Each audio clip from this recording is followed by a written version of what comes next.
Hello everyone and welcome back for some more Drag Race gossip, secrets and drama. So I'm doing something a bit different today. I recently came across the YouTube channel for Scorpio, which is an LGBT plus nightclub in Charlotte, North Carolina. They've recently started doing viewing parties of Drag Race Season 18, where they invite the queens from the show to watch, and they spill tea a bit like at Roscoe's. A few people in my comments also mentioned Scorpio, and said that I should do recaps of their viewing parties. So I reached out to Scorpio directly, and asked if they would be okay for me to do that, and they very kindly said yes. So in this video, I'm going to do a recap of the Scorpio's viewing parties for Season 18, Episodes 2 and 3, and I'll go through just the most interesting parts. You should also go and check out the full videos over on Scorpio's channel, which I'll link to in the description, and make sure you go and subscribe to their channel to support an LGBT plus business who are putting out great content. So today we're going to be talking about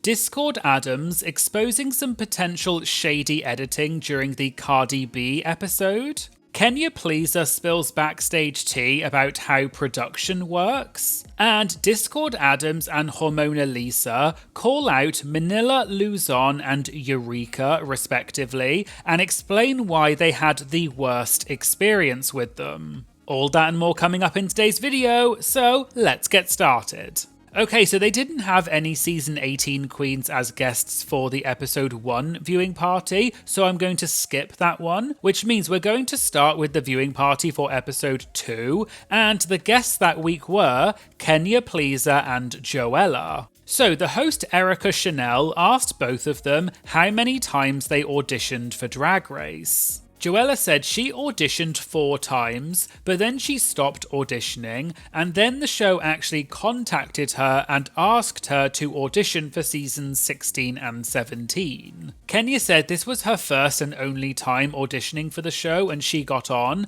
and they all joked that it was a quote one and done, which they said was fierce and they all cheered. They had a question from one of the tables at the bar, and just to quickly explain, at Scorpio, they have a live audience who can submit questions throughout the viewing party. And they also have the option for anyone to submit questions online, so they have questions throughout the viewing party, not just at the end. So the question was about the, quote, Latin Puerto Rican All-Stars winner Ginger Minj drama, which is clearly a reference to the drama about Ginger Minj being accused of being a liar, which I have done multiple videos about, which I'll link to in the description. Kenya screamed and laughed and said, quote, why the F does she lie like that? Ginger Minj lies like a little kid on the playground for no effing reason. Erica said she had discussed this earlier with Kenya, and they said if you're going to lie about something, make sure it's a good lie and not something that other people can easily disprove. Kenya said, why would Ginger lie about making Cynthia Erivo do the battle cry before the lip sync?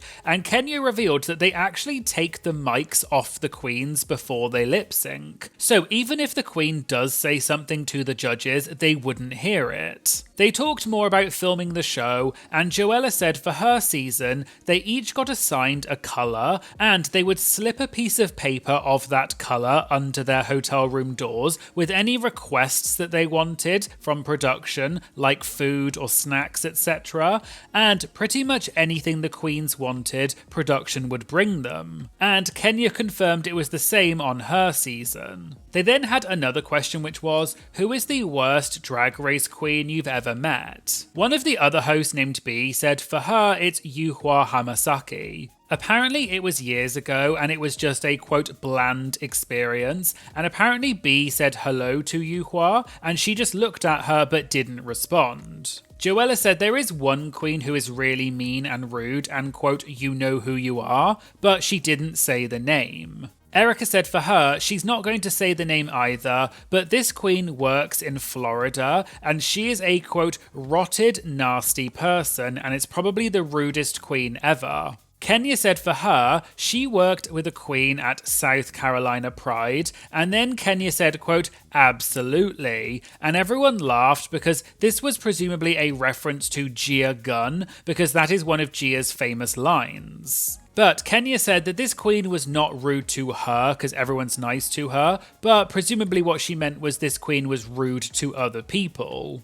The other host, Honey Z, said for her, although she's never worked with this queen, it's Naysha Lopez. Apparently, when Honey was at Roscoe's, Naysha had a quote diva persona, and Honey said she now works doing viewing parties at Scorpio, which is a quote big way to clap back to say a B word can make it also in drag. There was another question, which was, how much time do you get to prepare for Drag Race? Joella said her whole cast had 5 weeks and everyone got the same amount of time, but she's heard on other seasons that's not always the case. Kenya said it was also 5 weeks for her, but she implied it might have been shorter, but she couldn't say anything more because of the NDA. Joella said in that time when you're preparing, it's really stressful because you don't know who you can trust, and there are other people who don't want you to be on the show, so they start threatening, saying that they're going to email production to get you kicked off. There was then another question about when the queens get the lip sync songs to prepare. Kenya said they get about 4 to 5 songs at a time, and then they add more songs as time goes on, but they do not get told what order the songs will be used in.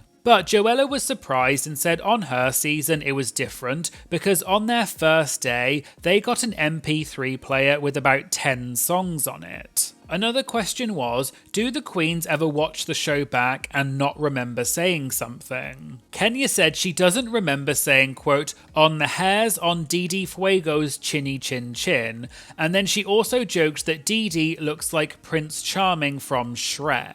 Joella said she doesn't really remember anything about her season, and the thing is, you do confessionals every week, but once you get eliminated, you have to do another round of confessionals where you go through every single episode all again in one go, so it's impossible to remember what happened when. And they both said sometimes they can edit or move things around to make it look slightly different to what you actually said, but usually it's to make things more concise. They mentioned the challenge for that week, which was the girl group challenge, and Kenya revealed that the silver dress Darlene Mitchell was wearing is actually Kenya's dress, because Darlene did not have anything disco, so Kenya offered her quote, size 3X Fashion Nova dress that she had brought with her.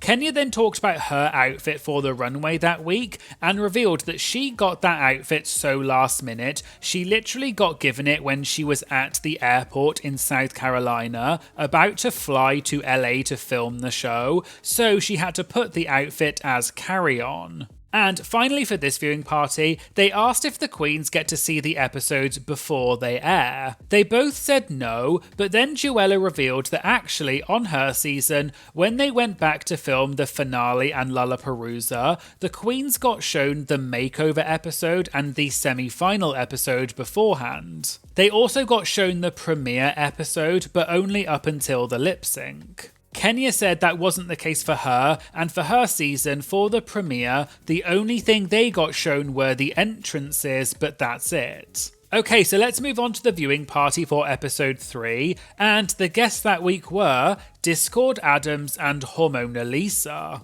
Erica started out by asking the queens about their experience auditioning for the show. Discord said she had been auditioning every year since season 7, and she wondered if maybe they hated her, so she took a year off to, quote, scare them, and apparently they called her immediately, and presumably then asked her to audition, so it worked. She also said that she and her partner make everything they wear, and they had been preparing for a long time, and also, weirdly, a lot of the runway categories kind of fit the things that they were already making, so it worked out well. Erica asked Discord when she walked into the workroom who was she most intimidated to see. Discord spilled some tea and revealed that when RuPaul walked into the workroom for the first time in episode 1, Ru came in and said, quote, where is the girl with the neck tattoo? Discord checked to see if anyone else had a neck tattoo, but she was the only one, so she said it was her. RuPaul then said to her, quote, you, Discord Addams, I have been waiting for you to be here. I have been waiting for your audition tape for years, and I am so excited that you are here. So Discord said maybe she was the one that the other queens were intimidated by after that.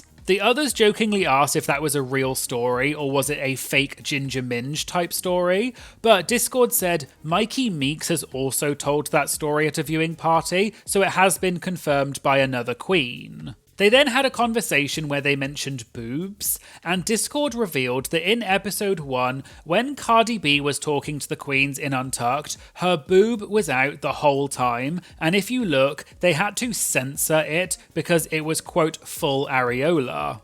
Discord also revealed some more tea about that moment too. So during that Untucked, you may remember that there was a moment when Discord asked Cardi if she liked her outfit, because Discord thought that she should have been in the top that week and wanted Cardi's opinion. But Discord revealed that what actually happened was the producers came over and said they were now going to do a Q&A with Cardi, and each queen had to ask a question. So in the episode, they made it look like Discord was the only one to ask a question to Cardi and that it came out of nowhere, but in reality, every queen asked a question because they were told to by production, but they just didn't show it, and Discord implied that this was kind of shady editing.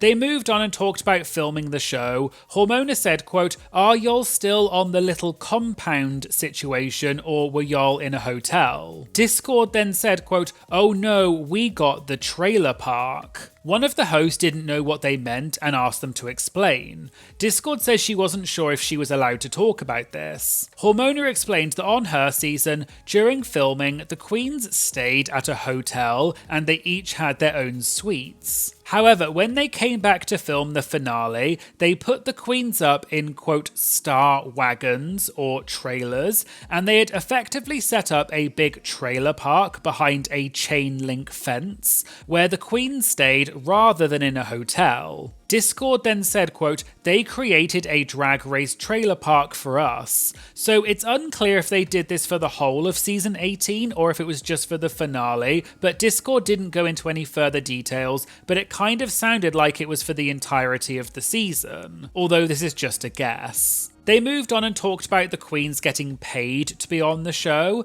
and one of the hosts said, "Don't they get a check for $1,200? Hormona said it was actually $1,000 per episode on her season. It was originally $500 per episode when she auditioned, but they sent an amendment. Hormona explained that she worked as a paralegal for 6 years, so when she got the NDA contract, she redlined it, which means when you make suggested changes and edits to a contract, and she said, quote, "I'm not signing this," and that's when they sent back an amendment. One of the hosts then brought up one of the producers of Drag Race called Mish. Some of you may remember that Mish was mentioned in one of my Roscoe's recaps when Roxy Andrews called her out and said that she's not nice, and Roxy thinks that Mish is the person who leaks secrets about the show online. Naisha said she also does not like Mish, and apparently so many queens complained about Mish. When Naisha was on All Stars, they said that Mish was no longer allowed to be a story producer, although it sounds like Mish is now back to working as a story producer. Anyway, at Scorpio, they asked them about Mish, and Discord said Mish was her story producer and she loves her. But Hormona said Mish has no say on who gets on All Stars, so Hormona is happy to say that she does not like Mish. Hormona said, quote, "Mish was my story producer, and then she fired me and then moved me to somebody else, and then they killed me off." There was then a question about what was the moment on Drag Race where you surprised yourself the most. Hormona said, quote, "I really surprised myself when I didn't knock Kori King the F out whenever she was a C word to me in Untucked, and people laughed." Discord said Hormona should have done that. Then Discord said, quote, "When I was mid-filming, Kori is the one who helped start the rumour that I was disqualified." I did talk about this in a previous video in case you don't know, which I'll link to in the description. But just to quickly explain, before season 18 came out, there were rumours circulating online saying that Discord had previously had a feud with Shea Coulee, but also that Discord had allegedly said some racist racist or problematic stuff in her past, and she had also apparently started physical fights on set, so she got disqualified, although Discord has since said this is untrue. But back to Scorpio, and Discord said Kori was one of the ones who helped spread those rumours everywhere, and Hormona said, quote, "I wouldn't put it past her." Later they asked Discord about the disqualification rumours and can she explain it more. Discord said she thinks that she and Shea Coulee are friends and they've known each other for over a decade and they follow each other on social media. Discord said she thinks a lot of the rumours that were spread online were just, quote, exaggerations of things that happened in Chicago, and Kori was one of the ones who was spreading those things. Discord went on to say if they didn't want her on the season, they would have edited her out, but they didn't, and she said, quote,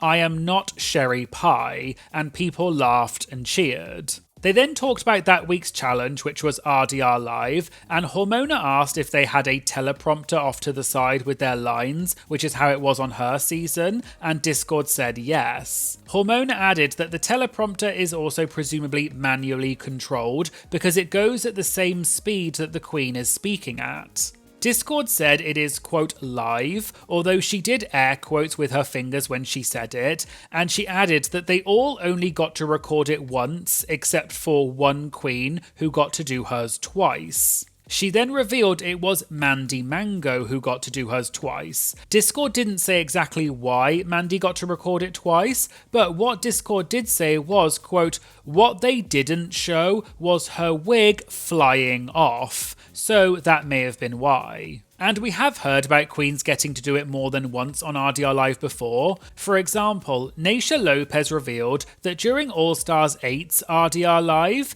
Candy Muse, who was the host, got to do her monologue twice because she apparently messed up the first time, even though no one else got to repeat theirs. And finally, there was then a question of, what is your worst experience with a Drag Race queen? Discord said for her it was Manila Luzon, and that, quote, Manila was maybe the meanest person I've ever been around. She explained that this happened around the time after Manila had been on season 3, and Manila came to Discord's bar and came up to the queens and said, quote, oh, you're a local girl, cool, and patted them on the head.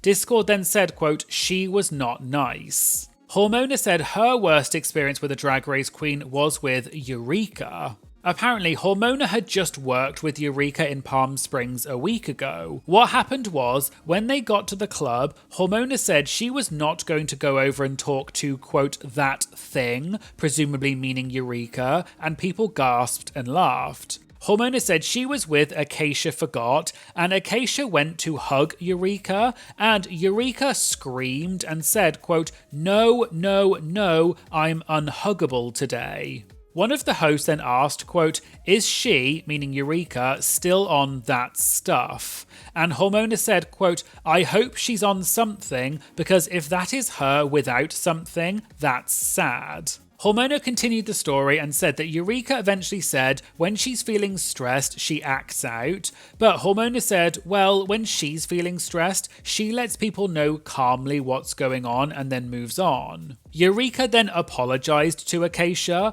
but according to Hormona, it took Eureka 3 times to say it until it was a, quote, genuine apology, and Hormona had to call her out every single time. So there you go, there were the Scorpio's viewing party recaps for Season 18, Episodes 2 and 3. Let me know in the comments if you liked these Scorpio's recaps, and if you want me to do more of them for the future episodes.